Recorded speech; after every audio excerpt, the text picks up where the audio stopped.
Hello audience and my friends. আমাদের প্রত্যেকের জীবনেই বেশ কিছু বন্ধু-বান্ধব এবং সহকর্মীরা থাকেন। তো তারা সবাই যে একই প্রকারের হন এমনটা তো নয়। বিভিন্ন ধরনের, বিভিন্ন প্রকৃতির, বিভিন্ন ধরনের নেচারের, বিভিন্ন চিন্তাভাবনার মানুষ আমাদের সকলেরই বন্ধু সার্কেলের মধ্যে আছেন এবং সহকর্মীদের মধ্যেও আছেন। তো আমার এইরকমই কয়েকজন বন্ধু এবং সহকর্মী আছেন যারা নিজেদেরকে বিজ্ঞানমনস্ক, যুক্তিবাদী, প্রগতিশীল এইসব বলে মনে করেন এবং বিভিন্ন যুক্তিবাদী, বিজ্ঞানমনস্ক কমিটি, সমিতি সেগুলোর সাথে তারা যুক্ত রয়েছেন। তারা মানুষের মধ্যে বিজ্ঞান চেতনার প্রসার ঘটান। অবৈজ্ঞানিক কোনো কিছু দেখলেই তারা প্রতিবাদ করেন এবং ঘটনাক্রমে আমি দেখেছি তাদের কাছে এই অবৈজ্ঞানিক বিষয়টা হচ্ছে হিন্দু ধর্মের যাবতীয় সংস্কার, রীতিনীতি, প্রথা এগুলোই তাদের আক্রমণের টার্গেট। হিন্দুদের যা কিছু প্রথা, যা কিছু তাদের আচার আচরণ, পুজো আর্চা, মূর্তি পূজা থেকে আরম্ভ করে আমাদের রাঢ় বাংলায় যে শিয়াল শগড়ি, ঘাটু পূজা, তুলসী গেছে জল দেওয়া, অশ্বত্থ বৃক্ষে জল দেওয়া বৈশাখ মাসে, এই সব কিছুকেই তারা অবৈজ্ঞানিক বলে মনে করেন এবং এগুলোই নাকি মানুষের মধ্যে বৈজ্ঞানিক চিন্তাভাবনা প্রসারের অন্তরায়। তাদের ফেসবুকের পোস্টগুলো দেখে থাকবেন, এইরকমই তারা পোস্টগুলো করেন। যখন গ্রহণ হয়, চন্দ্রগ্রহণ বা সূর্যগ্রহণ, আমরা প্রত্যেকেই জানি যে চন্দ্র, সূর্য এবং পৃথিবীর বিশেষ অবস্থানের জন্যই এই গ্রহণ হয়ে থাকে, প্রত্যেকেই জানি। তবুও প্রচলিত ধর্মবিশ্বাস অনুসারে সেই সময় হরিনাম সংকীর্তনের আয়োজন করা হয়। তো এটা তাদের সহ্য হয় না, কারণ এই সংকীর্তন ব্যাপারটাই হচ্ছে একটা অবৈজ্ঞানিক চিন্তাভাবনা, অপ্রগতিশীল চিন্তাভাবনা। তো যাই হোক, আজ এই কিছুক্ষণ আগেই এক বন্ধুকে টেলিফোন করেছিলাম। মাঝে মধ্যেই রাত্রেবেলাতে কথাবার্তা কিছু আলোচনা হয়, সারাদিন তো সময় থাকে না। তো আমি বললাম, কিরে কি করছিস, ঘুমিয়ে পড়লি নাকি? না আরে না না, ঘুমাবো কেন, এই দেখছিস না ওদের বাড়িতে আসলে কয়েকজন মানে স্কুল গোয়িং চিলড্রেন আছে। তো বলছে যে আজকে 24শে ডিসেম্বর রাত, কালকে সকাল হলেই তো বড়দিন 25শে ডিসেম্বর। আমি বলি হ্যাঁ সে তো জানি। না এই তো দেখ না, ঘরের বাচ্চারা সব ওই সান্তা ক্লজ আসবে গিফট নিয়ে, গিফট দিতে আসবে সান্তা ক্লজ, সেই আশায় সব বসে আছে, ঘুমোচ্ছে না। আমি বলি বাহ, ওরাও তাহলে জানে না? হ্যাঁ আমিও তো ফেসবুকে পোস্ট করেছি ব্যাপারটা, যে সান্তা ক্লজ আসবে আজকে গিফট দিতে, পড়েছিস বোধ হয়? আমি বলি হ্যাঁ বিলক্ষণ পড়েছি। তো সান্তা ক্লজ বাচ্চাদেরকে কি কি গিফট দিয়ে গেল সকালবেলায় জানাবি আমাকে। তো বিষয়টা হচ্ছে কি, এই ধরনের মানুষ, এই ধরনের বন্ধুরা, সহকর্মী যারা রয়েছে, বা এই ধরনের মানুষ যারা নিজেদেরকে বিজ্ঞান মনস্ক, প্রগতিশীল এইসব মনে করে, তাদের কাছে আমরা হিন্দুরাই যে তুলসী বৃক্ষে জল দান করি, জল দিই, তুলসী গাছে জল দিই, বা বৈশাখ মাসে অশ্বত্থ গাছে জল দিই, এটা হচ্ছে অবৈজ্ঞানিক, অপ্রগতিশীল। আর ওই প্লাস্টিকের একটা ওক গাছ তৈরি করে টুনি বাল্বের মালা দেওয়া, সেটা বৈজ্ঞানিক।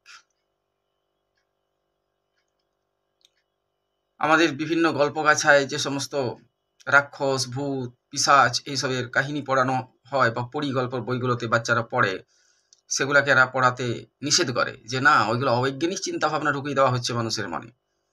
তাহলে এই যে অবতারের যে কথা আমাদের আছে, ভগবানের অবতার, বা ভূত, প্রেত, পিশাচ, এগুলো অবৈজ্ঞানিক, কিন্তু সান্তা ক্লজটা হচ্ছে এদের কাছে বৈজ্ঞানিক। সান্তা ক্লজ বৈজ্ঞানিক, তিনি রাত্রেবেলায় চুপি চুপি গিফট দিয়ে যাবেন, এটা বৈজ্ঞানিক চিন্তাভাবনা। তুলসী গাছে জল দেওয়াটা অবৈজ্ঞানিক। আর ওই তুলসী গাছে জল দেওয়া, সন্ধ্যা প্রদীপ দেওয়া, সন্ধ্যাবেলাতে যে আমরা প্রদীপ দিই হিন্দুরা, এটা অবৈজ্ঞানিক, অপ্রগতিশীল। আর ওই প্লাস্টিকের ওক গাছে টুনি বাল্ব জ্বালানোটা ওদের কাছে খুব প্রগতিশীল, খুব বৈজ্ঞানিক চিন্তাভাবনা। ওকে আমি আর একটা প্রশ্ন করলাম যে ভাই তোর ছেলে মেয়েগুলো তো স্কুলে পড়ে না? হ্যাঁ স্কুলে পড়ে। আমি বললাম যে ভাই, ওই সান্তা ক্লজ প্রতি বছর চুপি চুপি স্কুলের বাচ্চাদিকে গিফট দিতে আসে, গিফট দিয়ে যায়, কিন্তু ওই মাদ্রাসার ছেলে মেয়ে যারা পড়ে মাদ্রাসাতে, তাদের কাছে সান্তা ক্লজ আসে না কেন বলতো? সান্তা ক্লজ কি সত্যি গিফট দিতে আসে? আমাদেরকে ভেবে দেখতে হবে। এটা শুধু বিজ্ঞান ভিত্তিক চিন্তা ভাবনা নাকি অবৈজ্ঞানিক চিন্তা ভাবনা, শুধু সেই দিক থেকেই নয়। সান্তা ক্লজের আসল উদ্দেশ্যটা কি? বাচ্চাদেরকে গিফট দেওয়া, নাকি ভারতীয় জনসমাজকে ধর্মান্তরিত করা? কোন উদ্দেশ্যে আসে? এই চিন্তা ভাবনাটা আমাদেরকে কিন্তু করতে হবে। এরপর প্রসঙ্গটা একটু অন্যদিকে আলোচনা করি। এই প্রসঙ্গে বিষয়টা একটু অন্যদিকে নিয়ে যায়। আমরা প্রত্যেকেই জানি যে যীশুখ্রিস্টের যে জীবনী, তার জীবনীর ১৩ বছর বয়স থেকে ৩০ বছর বয়স, এই যে সময়সীমাটা, এই সময়টাতে যীশুখ্রিস্ট কি করছিলেন, কোথায় ছিলেন, সেই বিষয়টা কিন্তু অজ্ঞাত, কেউ জানে না। আমরা যখন কোনো মহাপুরুষের জীবনী পড়ি, তখন তো তার জন্ম থেকে মৃত্যু পর্যন্ত পুরো পিরিয়ডটাই আমরা পড়ব বা জানবো। কিন্তু যীশুখ্রিস্টের ক্ষেত্রে ১৩ বছর থেকে ৩০ বছর এই সময়কালটা তিনি কোথায় ছিলেন, কি করেছিলেন, এটা কিন্তু অজানা, কেউ কিন্তু বলছে না। কোনো পাদ্রী এই বিষয়ে কিছু মুখ খুলছেন না। বিষয়টা হচ্ছে কি না, যীশুখ্রিস্ট এই সময়ে এসেছিলেন ভারতবর্ষে সনাতন ধর্মশাস্ত্র, বেদ ইত্যাদি অধ্যয়ন করতে। শুনলে হয়তো অবাক লাগবে আপনাদের, কিন্তু তিনি ভারতবর্ষে এসেছিলেন আয়ুর্বেদ শিক্ষা করতে, হঠ যোগ চর্চা করতে, বেদ অধ্যয়ন করতে, এখানে বৌদ্ধ শাস্ত্র অধ্যয়ন করতে তিনি এসেছিলেন। তো তিনি যে এসেছিলেন ভারতবর্ষে, তিনি একবার যে এসেছিলেন তা নয়, তিনি আরও একবার ভারতবর্ষে এসেছিলেন। এখান থেকে তিনি জ্ঞান বিদ্যা আহরণ করে তিনি নিজের দেশে ফিরে গিয়েছিলেন। তো ভারতবর্ষের যে উন্নতি চিন্তাভাবনা তৎকালীন সময়ে যেটা ছিল, সেটা ওই পশ্চিমা দেশগুলো নিতে পারেনি। তাই যীশুখ্রিস্টকে ক্রুশবিদ্ধ করে হত্যার একটা ষড়যন্ত্র করা হয়েছিল, ক্রুশবিদ্ধ করা হয়েছিল। আমরা জানি যীশুখ্রিস্টকে কোনো এক শুক্রবারে ক্রুশবিদ্ধ করা হয়, ৬ ঘন্টা পরে তার বডিটাকে নামিয়ে দেওয়া হয়েছিল জেরুজালেমে, একটা মানে যেখানে সব দেহ রাখা হয় বা মর মানুষকে, মৃতপ্রায় মানুষকে রাখা হয়, সেরকম জায়গাতে রাখা হয়েছিল যীশুখ্রিস্টকে এবং মা মেরিকে। সেখান থেকে তিনি পালিয়ে গিয়েছিলেন। পরে যে ক্ষতগুলো ছিল ক্রুশের, সেগুলো সুস্থ হওয়ার পর তিনি ভারতবর্ষে চলে আসেন। এই যে কথাগুলো আমি বলছি, এগুলো কিন্তু আমি আমার মন গড়া কথা বলছি না। এই বিষয়টা নিয়ে আমি কিছু চর্চা করেছি। আমার বাড়িতে আমি যে একটা ক্ষুদ্র লাইব্রেরি আমি তৈরি করেছি, বা তৈরিটা করেছিলেন আমার বাবা, আমিও অনেক বইপত্র সেখানে সংগ্রহ করেছি। তো আজকে আমি একটা বই হাতে পেলাম, কিছুটা স্টাডি করেছি, সময় লাগবে। এই বইটা হচ্ছে Jesus lived in India, Jesus lived in India. এই বইটা আপনারা পড়ে দেখতে পারেন। এই বইটার লেখক হচ্ছে হোলগার ক্যাস্টেন। তিনি জার্মান ইউনিভার্সিটির একজন অধ্যাপক এবং গবেষক, এবং এই বইটা ইউএসএ থেকে প্রকাশিত হয়েছে, জেসাস লিভড ইন ইন্ডিয়া। তো এই বইতে বিভিন্ন জায়গায় বিভিন্ন তথ্য প্রমাণ দিয়ে দেখানো হয়েছে যে যীশুখ্রিস্ট ভারতবর্ষে এসেছিলেন এবং তিনি ছিলেন। তিনি কখন ভারতবর্ষে এসেছিলেন না, যখন কাশ্মীরে তখন শালিবাহনের রাজত্বকালে তিনি ভারতবর্ষে এসেছিলেন। ভারতবর্ষে তখন কুষাণ যুগ চলছে। এই রাজা শালিবাহন ৩৯ থেকে আপ টু ৫০ খ্রিস্টাব্দ পর্যন্ত তিনি রাজত্ব করেছেন। ৩৯ থেকে ৫০ খ্রিস্টাব্দ পর্যন্ত, সেই সময় তিনি কাশ্মীরে এসেছিলেন। তো কাশ্মীরে তিনি এসেছিলেন জজিলা গিরিপথ যে আছে, সেই জজিলা গিরিপথ হয়ে তিনি কাশ্মীরে এসেছিলেন এবং হেমিস বৌদ্ধ মঠ ওখানে রয়েছে, সেই হেমিস বৌদ্ধ মঠে তিনি দেহত্যাগ করেছিলেন। সেখানে যে সমস্ত প্রাচীন ডকুমেন্ট রয়েছে সেখানে তাকে পশ্চিম দেশীয় সাধক ঈশা বলে উল্লেখ করা হয়েছে। পশ্চিম দেশীয় একজন সাধক, তার নাম ঈশা। তিনি হিব্রুভাষী ইহুদি। এই হিব্রুভাষী ইহুদিকে এখানে সমাহিত করা হয় এবং তাকে সন্ত বলে উল্লেখ করা হয়েছে। একজন সন্ত অর্থাৎ সাধু মহাত্মা বলে তাকে উল্লেখ করা হয়েছে। এবং তার নাম আরও একটি নাম পাওয়া যায়, যেটা হচ্ছে উজ আসাফ। উজ আসাফ নামটাও পাওয়া যায় এবং তিনি হচ্ছেন এই যীশুখ্রিস্ট বলে আমরা যাকে জানি। এই বিষয়ে এশিয়াটিক সোসাইটিও গবেষণা করেছে। এশিয়াটিক সোসাইটির কয়েকটা জায়গাতে উল্লেখ করা হয়েছে তাকে, যে যীশুখ্রিস্ট আসল নামটা তাঁর ছিল যশৌ কৃষ্ণ। দীক্ষিত হওয়ার পর যেমন নাম পরিবর্তন করা হয়, তেমনি এই যে হিব্রুভাষী ইহুদি যাকে ঈসা বলা হচ্ছে, যার নাম উজ আসাফ, তিনি ভারতবর্ষের এই সনাতন ধর্ম সভ্যতার সংস্পর্শে এসে তার নাম পরিবর্তিত হয় কি না যশৌ কৃষ্ণ, যশোদার কৃষ্ণ। এই যশৌ কৃষ্ণ থেকে এই যীশু খ্রিস্ট অপভ্রংশে নামটা চলে এসছে।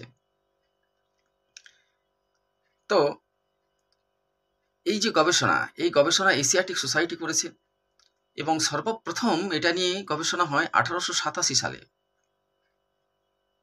একজন রুশ গবেষকের হাত ধরে। রাশিয়ার একজন গবেষক, তার নাম নিকোলাস নটোভিচ এই বিষয়টা গবেষণার জন্য তিনি কাশ্মীরে আসেন 1887 খ্রিস্টাব্দে। সেই থেকে কিন্তু বিভিন্ন সময় গবেষণা চলছে। আমাদের রামকৃষ্ণ মিশনের একজন সাধু, তিনি স্বামী বিবেকানন্দের গুরু ভাই, তার নাম স্বামী অভেদানন্দ।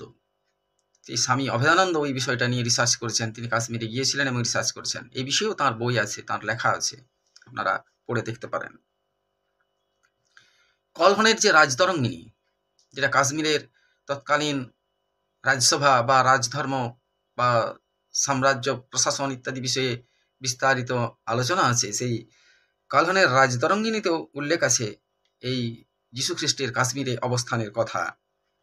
কাশ্মীরে আবিষ্কৃত হয়েছে আমাদের যেমন অষ্টাদশ পুরাণ রয়েছে, পুরাণ সাহিত্যই বলবো, বা অ্যাকচুয়ালি পুরাণ বলতে প্রাচীন ইতিহাস। তো সেখানে পাওয়া গেছে ঐশ্য মহাপুরাণ। কাশ্মীরে একটা প্রাচীন গ্রন্থ ঐশ্য মহাপুরাণ। সেই ঐশ্য মহাপুরাণেও কিন্তু এই যীশুখ্রিস্টের কথা আছে এবং তিনি কাশ্মীরে অবস্থান করেছিলেন এমন কথাও সেখানে বলা আছে। শুধু তাই নয়, কাশ্মীরের রাজা শালিবাহনের সাথে যিশুর যে সাক্ষাৎকার হয়েছিল, সেই সাক্ষাৎকারেরও একটা দীর্ঘ বর্ণনা কিন্তু এই গ্রন্থে রয়েছে। তো ব্যাপারটা হচ্ছে কি, যে এই বিষয়টা নিয়ে পশ্চিমা দেশগুলো বেশি কথা বাড়াতে চায় না কেন? এই বিষয়টা অন্ধকারে মানুষকে রাখতে চায় কেন? কারণ তারা জানে যে ওই যে ভাটিকান, ওই পোপ ভাটিকান, সমগ্র খ্রিস্টান ওয়ার্ল্ডের যারা ধর্মগুরু, তাদের যে বিশাল ব্যবসা, ধর্মের নামে ব্যবসা চলছে ভাটিকানের, এই আসল সত্যটা যদি প্রকাশিত হয়ে যায় তাহলে ভাটিকানের সেই ব্যবসা বন্ধ হয়ে যাবে, পোপদের ব্যবসা বন্ধ হয়ে যাবে। আফ্রিকা মহাদেশের বিভিন্ন দেশগুলোতে, বিভিন্ন অনুন্নত দরিদ্র দেশগুলোতে মানুষকে বোকা বানিয়ে এক শ্রেণীর পাদ্রীরা, অসাধু পাদ্রীরা যেভাবে মানবতার লুণ্ঠন করছেন, মানবতাকে হত্যা করছেন, দুমুঠো অন্যের বিনিময়ে ধর্মান্তরিত করছেন, তাদের সেই ব্যবসাটা বন্ধ হয়ে যাবে এবং আরো উজ্জ্বলতর হয়ে দেখা দিবে আমাদের এই সনাতন হিন্দু ধর্ম এবং সভ্যতা, তার কথা। এই ভয়ে এই বিষয়টা নিয়ে তারা ঘাঁটাতে চান না যে যীশুখ্রিস্টের এই 13 বছর বয়স থেকে 30 বছর বয়স পর্যন্ত তিনি কোথায় ছিলেন। এবং ক্রুশবিদ্ধ হওয়ার পরে বাইবেলে বলা হচ্ছে যে তিনি স্বর্গে চলে গেলেন। স্বর্গটা কোথায় হয়? এই অবৈজ্ঞানিক স্বর্গ মানে কি কোনো কল্পলোক, কল্পনার জগতে চলে গেলেন নাকি? আমরা হিন্দুরা যখন স্বর্গলোকের কথা বলি তখন সেটা হয় অবৈজ্ঞানিক, আর যীশুখ্রিস্ট স্বর্গে চলে গেলেন তখন সেটা হচ্ছে আমার ওই বন্ধুটার মতো, তখন সেটা খুব বৈজ্ঞানিক চিন্তা ভাবনা, তাই তো? অ্যাকচুয়ালি বিষয় হলো, সেই সময় আমাদের এই ভারতবর্ষকে বলা হতো স্বর্গ। তিনি স্বর্গে চলে গেলেন, অর্থাৎ ভারতবর্ষে চলে এসেছিলেন। এবং এই ভূস্বর্গ কাশ্মীর শুধুমাত্র তার ভৌগোলিক সৌন্দর্যের জন্যই স্বর্গ নয়, তার চিন্তা ভাবনা, তার দর্শন, তার ফিলসফি, তার স্পিরিচুয়ালিটি, স্পিরিচুয়াল চিন্তাভাবনা, সাধু মহাত্মাদের বসবাস, এই সমস্ত কিছুই কাশ্মীরকে স্বর্গ করে তুলেছিল। যীশুখ্রিস্ট এখানেই চলে এসেছিলেন। তো আজ এই রাত পোহালেই 25শে ডিসেম্বর যীশুখ্রিস্টের জন্মদিন। তার জন্মদিনে আমরা যথাযথ মর্যাদার সাথে পালন করব, কারণ তিনি একজন সন্ত ছিলেন, ধর্মাত্মা ছিলেন, মহাত্মা ছিলেন। তাই যথাযোগ্য মর্যাদায় তার জন্মদিন আমাদেরকে পালন করতে হবে। কিন্তু তার মানে এই নয় যে অবৈজ্ঞানিকভাবে চিন্তাভাবনা, যেগুলো অবৈজ্ঞানিক আচার আচরণ, সেগুলো আমরা অনুসরণ করব বা আমাদের বাচ্চাদেরকে সেগুলো মেনে চলতে বলবো, এটা কিন্তু যেন না হয়। Santa Claus, that means saint Claus, saint cross, কথাটা হচ্ছে সেন্ট ক্রস। সেন্ট মানে হচ্ছে সাধু, সন্ত, আর ক্রস মানে যীশু খ্রিস্টের যে ক্রস, সেন্ট ক্রস, সেটা অপভ্রংশ হয়ে বাংলায় হয়ে গেল কি না সান্তা ক্লজ। আর আমরা আমাদের ঘরের বাচ্চাদেরকে একটা জোকার সাজাবো কালকে। ওই আমার এই বন্ধুগুলো, ওই যে সমস্ত বিজ্ঞান মনস্ক, প্রগতিশীল, তারা বা নিজেদেরকে কমিউনিস্ট ভাবে, আঁতেল মার্কা, তারা তাদের বাচ্চাদেরকে কালকে জোকার সাজাবে আর চুপি চুপি ওই সান্তা ক্লজ এসে গিফট দিয়ে যাবে ওদেরকে। এগুলো হচ্ছে তাদের বৈজ্ঞানিক চিন্তা ভাবনা। যাই হোক, ছেড়ে ফেলুন এই সমস্ত বৈজ্ঞানিক চিন্তা ভাবনা, মুছে ফেলুন, যথার্থভাবে মূল্যায়ন করুন যীশু খ্রিস্টকে। কারণ যীশু একজন মহাত্মা ছিলেন, তিনি একজন সন্ত ছিলেন, তিনি ছিলেন এই সনাতন ধর্মের বার্তাবহ।